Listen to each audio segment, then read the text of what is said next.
Assalamualaikum warahmatullahi wabarakatuh. Halo teman-teman semuanya, kembali lagi di Simponi, suara inspirasi SMP Negeri 1 Porong untuk Indonesia. Nah, teman-teman, bagaimana nih puasanya? Masih pada semangat kan? Harus ya teman-teman, meskipun kita sedang puasa, kita harus tetap semangat dan menjalani aktivitas seperti hari-hari biasanya.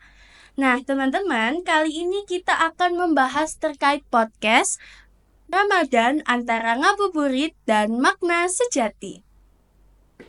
Bersama saya Najwa Dimas Putri, dan hari ini kita akan ngobrol santai tapi tetap bermakna mengenai berbagai hal menarik seputar bulan suci Ramadan. Nah, teman-teman, kita sudah kedatangan tamu spesial yaitu Ibu Atnia Turiski, salah satu guru di SMP Negeri 1 Porong yang kerap kita kenal sebagai Ibu Nia. Baik, Assalamualaikum Bu, apa kabarnya? Waalaikumsalam, alhamdulillah baik. Najwa sendiri gimana kabarnya? Alhamdulillah, saya sendiri juga baik. Masih kuat ya puasanya? Masih. Nah, Ibu, untuk sekarang ini banyak orang yang sering kali terjebak dalam rutinitas Ramadan yang itu-itu saja. Nah, sebelum kita bahas lebih lanjut nih Bu ya, bagaimana pengalaman Ramadan tahun ini menurut Ibu? Apakah ada sesuatu yang spesial? Pengalaman Ramadan tahun ini mungkin ya terasa sama ya seperti tahun sebelumnya. Tapi yang mungkin akan terasa spesial setiap bulan Ramadan adalah ketika kita menunggu datangnya malam Lailatul Qadar. Kenapa? Karena kita harus berburu ya, karena tidak hanya semua malam Ramadan itu ada Lailatul Qadarnya, tapi hanya malam tertentu saja. Dari 30 malam itu hanya satu malam saja. Kemudian spesialnya apalagi, Allah berjanji kalau kita berdoa ketika malam Lailatul Qadar, maka doa itu tidak akan ditolak oleh Allah. Dan ketika kita beribadah atau berbuat kebaikan ketika malam Lailatul Qadar, Allah juga akan melipat gandakan pahala tersebut. Kemudian kenapa malam Lailatul Qadar itu menjadi spesial? Karena malam Lailatul Qadar menjadi malam yang lebih baik daripada 1000 bulan. Kemudian yang rasa spesial lagi ketika kita sholat tarawih ya. Karena ketika bulan Ramadan kita saling berlomba-lomba mencari shaf yang paling depan untuk melaksanakan sholat tarawih. Wah, Masya Allah. Nah, Ibu, menurut Ibu sendiri, ngabuburit itu apakah hanya sekedar tradisi atau bisa dijadikan momen refleksi yang lebih bermakna? Ngabuburit memang sudah menjadi tradisi di masyarakat kita ya. Tapi ngabuburit mungkin lebih kita maknai sebagai hiburan, tapi sebenarnya ngabuburit tidak hanya bisa kita lakukan dengan hiburan saja, tapi bisa kita ganti dengan hal-hal yang positif. Misalnya dengan memperbanyak berzikir, kemudian memperbanyak membaca Al-Quran dan melakukan amalan-amalan baik, misalnya berbagi takjil ya, itu bisa kita isi waktu ngabuburit kita dengan hal tersebut. Nah, teman-teman, jadi ketika ngabuburit itu kita tidak hanya pergi ke tempat untuk mencari makanan atau yang lain-lain. Nah, kita bisa menyontoh apa yang sudah diberitahu oleh Ibu Nia tadi. Nah, Ibu, selanjutnya ada banyak orang yang fokus pada euforia Ramadan. Tapi sering lupa nih Bu tentang makna sejatinya dari bulan suci Ramadan itu apa. Nah, bagaimana cara menemukan keseimbangan antara kesenangan dan spiritualitasnya? Keseimbangan bisa kita lakukan dengan cara menyadari bahwa ketika bulan Ramadan kita tidak hanya disibukkan dengan acara buka bersama ya. Kita senang mendapat undangan buka bersama, tapi kita lupa setelah buka bersama kita tidak melaksanakan sholat tarawih. Nah, bagaimana agar kita bisa seimbang tadi ya? Jangan lupa setelah buka bersama tetap kita juga harus sholat tarawih. Nah, ayo teman-teman, siapa nih di sini yang biasanya ketika bukber tapi nggak ikut sholat tarawih? Ayo. Nah, Bu, kan banyak nih yang menjadikan Ramadan itu sebagai ajang reformasi diri. Tapi seringkali setelah bulan ini berakhir, semangatnya itu jadi menurun gitu loh, Bu. Nah, apa tips agar perubahan baik di bulan Ramadan bisa bertahan lebih lama?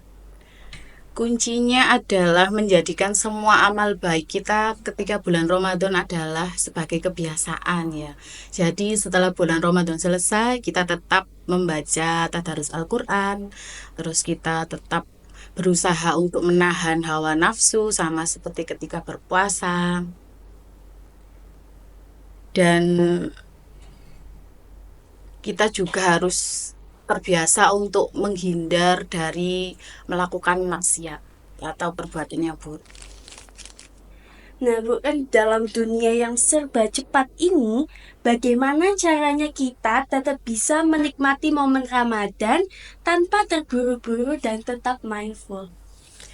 Salah satu yang bisa kita lakukan adalah dengan cara membatasi penggunaan media sosial ya. Biasanya kalau tidak puasa kita asik nih scroll TikTok ya. Iya, teman-teman. Terus apalagi games ya. Iya. Nah, terus gimana kita agar Ramadan ini bisa lebih bermakna? Kita batasi ya. Kalau yang biasanya scroll TikTok kita ganti, kita bisa dengerin tadarus ya. Di selain membaca, kita juga bisa mendengarkan tadarus. Terus kita juga bisa mengisi dengan hal-hal yang lebih positif lainnya. Nah, Bu, salah satu hal yang sering kita temui adalah fenomena lapar mata sebelum waktu berbuka itu tiba. Nah, menurut Ibu sendiri nih bagaimana menjaga kesederhanaan dan keikhlasan dalam menikmati waktu berbuka puasa? Kalau misalnya dari diri saya sendiri ya Bu ya, biasanya kalau misalnya mungkin ada waktu senggang, itu biasanya kan kita buka HP, terus kita buka media sosial seperti TikTok, Instagram, atau platform media sosial lain. Nah, ini biasanya Bu, kalau misalnya kita buka di FYP kita itu isinya makan-makanan seperti mukbang, resep-resep seperti itu. Dan ini munculnya ini di jam 12 ke atas atau yang biasa mungkin berapa orang sebut itu adalah jam-jam waktu bertahan hidup. Nah, bagaimana caranya agar tidak terjebak dalam lapar mata tersebut? Caranya kita harus selalu bersyukur ya. Nanti sambil kita lihat-lihat menu makanan, terus jangan sampai nanti kita kecewa waktu berbuka puasa tadi. Loh kok menunya gini ya? Jangan seperti itu ya. Ya. Jadi kuncinya adalah bersyukur, dan kemudian kalau misalnya kita menemukan nih resep-resep ya, kita nanti bisa coba. Oh, bikin sendiri kan bisa gitu ya. Ya. Nah, kalau dari Ibu sendiri tuh apakah ada kebiasaan unik atau praktik yang bisa kita lakukan selama bulan suci Ramadan agar lebih dekat dengan nilai-nilai spiritualnya? Bisa kita lakukan dengan cara kita membuat jurnal Ramadan. Misalnya kita bikin checklist hari ini sudah hatam berapa juz gitu ya. Terus hari ini kita tarawih atau enggak. Terus bisa juga dengan hari ini kebaikan apa yang sudah kita lakukan. Nah, itu kita buat jurnalnya mulai hari ke-1 sampai hari ke-30. Jadi kita lebih semangat dan mungkin bisa menginspirasi untuk teman-teman yang lain nanti. Nah, teman-teman, apa yang sudah disampaikan dari Bunia ini dapat kita implementasikan dalam kegiatan sehari-hari di bulan suci Ramadan ya, teman-teman. Jadi, teman-teman itu tidak hanya mendengarkan saja, tapi ikut mengimplementasikan nilai-nilainya. Nah, Ibu, pertanyaan terakhir nih, apa pesan dan harapan dari Ibu sendiri agar Ramadan kali ini benar-benar menjadi bulan yang membawa perubahan sejati bagi kita semua? bulan Ramadan ini bisa kita jadikan kesempatan agar kita bisa istiqomah dalam beribadah, kita juga bisa memperbaiki kualitas ibadah dan memperbaiki fitrah diri untuk bisa menjadi manusia yang lebih baik lagi. Amin. Nah, Bu, ini kita mendapatkan banyak sekali ya Bu wawasan baru dari apa yang sudah Ibu sampaikan kepada kami mengenai tips, lalu bagaimana caranya dan mengisi hari-hari selama di bulan suci Ramadan ini. Nah, teman-teman, yang seperti saya bilang tadi, apa yang sudah disampaikan oleh Bunia ini tidak hanya kita jadikan sebagai pendengar saja, namun bisa kita lakukan dalam kegiatan sehari-hari ya teman-teman. Jadi jangan lupa untuk diimplementasikan. Nah Ibu, terima kasih banyak atas cerita dan inspirasinya. Semoga Ya, kita bisa menjalani Ramadan dengan lebih bermakna dan penuh refleksi. amin. Amin.